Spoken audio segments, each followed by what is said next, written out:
Divas nedēļas atpakaļ bija Eiropas čempionāts jauniešiem Nidā, Lietuvā.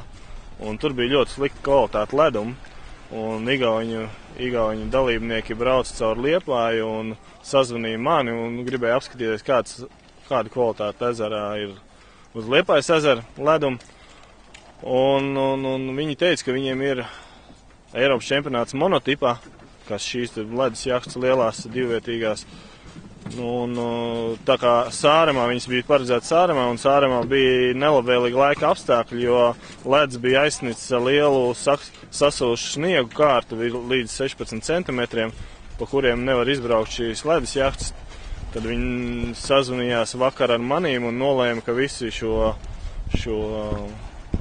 pasākumu, šo Eiropas čempionātu pārnesīs uz Liepāju.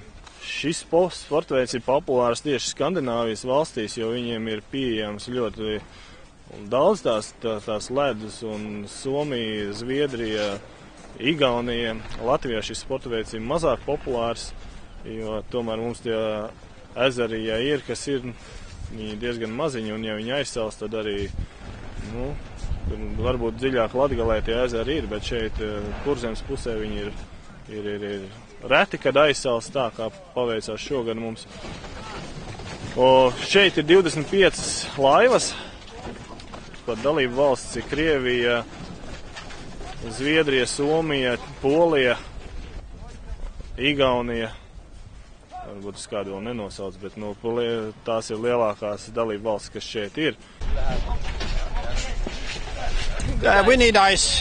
Safety is, of course, very, very important. So first we check ice and get permission from the authority if it's needed. Normally in Sweden it's not needed, but here it's needed. I think it's environmental protection and so on.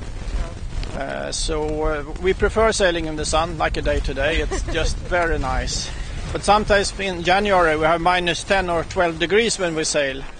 Then you must have other equipment, face mask and helmets, and you can't use gloves like this. You need much more.